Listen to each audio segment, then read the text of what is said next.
Ako ang ginagawa ko ganito, pagka naikabit ko na lahat, yung bago ko ikabit ito, kasi ito madali na to.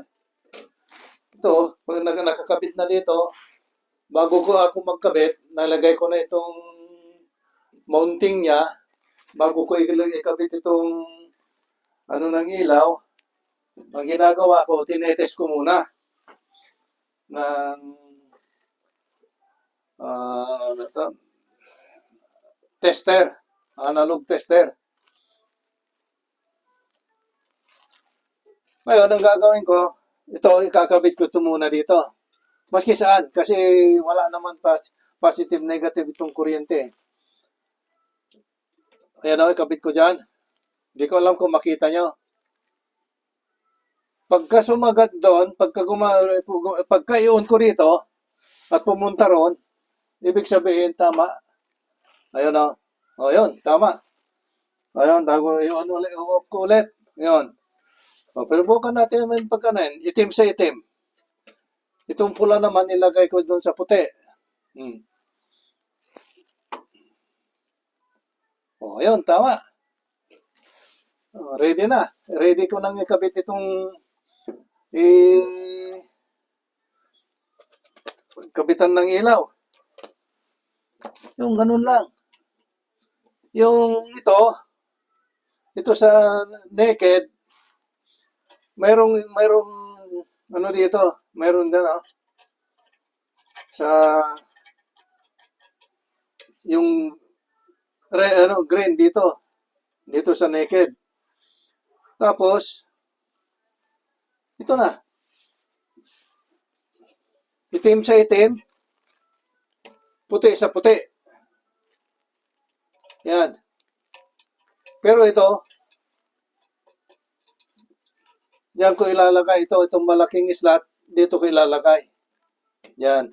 Para may adjust mo, maski kung halimbawa, tagilid, pwede mong i-adjust to. Paikot-ikot. Yan, ganun lang. Niya. Para masigurado mo na yung pagkabit mo doon, ayos na. Para hindi ka pa ulit-ulit. Ngayon, ikabit na natin yung hindi ko alam kung ano ito. Basta yung paglagyan ng bumbilya. Ito dito. Pero bago ko ikabit, ito, tinetest ko muna. Yan ang ugalihan ko dahil yun nangyari sa akin noon na ikinarinig ko na, tapos nung nakapagkabit na ako lahat, lagyan ko ng ilaw, ayos hindi. Nung i-testing ko, sira pa, mayroon pa lang diferensya yung yan. Kaya naaksaya ko yung oras ko. Ngayon, ito yung yan. Connection. Bago ko rin ikabit dito, tinesting ko muna yung switch kung ayos yun. Ngayon, ito na yung sinasabi ko. Ito yung naked, pupunta dyan sa green na screw. Dito, yan ang ground niya. Tapos itong puti rin. Tapos itong itim din. Dito may kakabit ito. Dalawa dito. Tatanggalin mo yung tornilyo. Dito may kakabit yung butas niya. Kaya ito, pwede mong i-level maski anong posisyon ang gusto mo. Yan, ganyan, no? Kung halimbawa, gusto mong ganun, pwede. Ngayon, ang ginagamit ko lang na connection sa connector ay ito, twist. Yung iba, ayaw nilang gamitin itong ganitong klase na connector. Pero, ako man, nung una, ayaw ko rin gamitin dahil pagkaalam ko, mas matibay yung electrical tape. Pero ito, mas matibay ito. Pero, kung mag-connect ka ng stranded at saka yung solid, kailangan yung stranded, itaas mo konti, maski mga 1/8 lang yung dulo para hindi bumababa. Yan ganun lang At saka, higpitan mo hanggang sa magiging yan, matwist yung dalawang niyan, maiikot yung connection, yung wire na dalawa. Tapos, pagka ilagay mo, dapat paghiwalayin mo. Huwag mong pagsasamayin na pagdidikitin na gano'n. Pag gano'n. Para ano man ang mangyari, yan ang niya.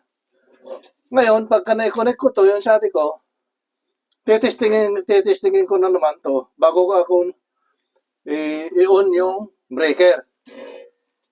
Yan. Para mas safe. At saka mas maganda palagay ko. Yan. Ngayon, mag-testing na tayo. Na-on ko na yung breaker. Ngayon, ito na, nandyan na yung ilaw. Kompleto na. Yung isa, yung sabi ko na gusto kong palitan, ayan, nandyan na. Papakita ko sa inyo mamaya.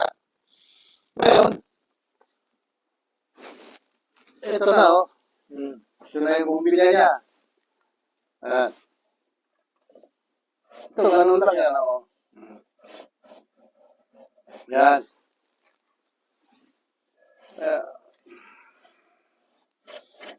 Kayo na ang mag-decide kung tama yung ginawa ko. Ngayon, iuna natin. 1, 2, 3. Ayos, yun. Tama pa rin yung ginawa natin. Yung ginawa ko. Ibig sabihin, basurero, naging electrician. Ayan yung dati niyang ilaw. Ngayon, papatayin na natin yan. Dahil hindi na natin kailangan. Yan. Yun. Mayroon ng ilaw.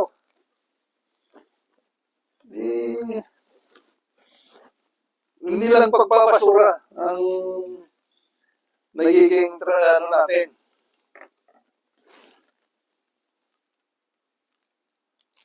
Ayan, di ba?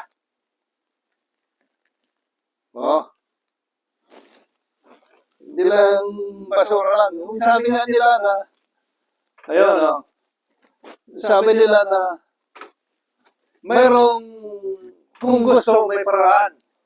Kung ayaw, maraming dahilan. Ganun lang yan.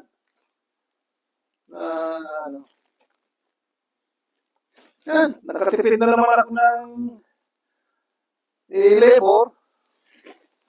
Konti. Yan. Sige, sana meron kayong natutunan na para kayo na rin na gumawa sa kung ano man ang problema nyo. Kung gusto nyo, nandito lang ako. Always available.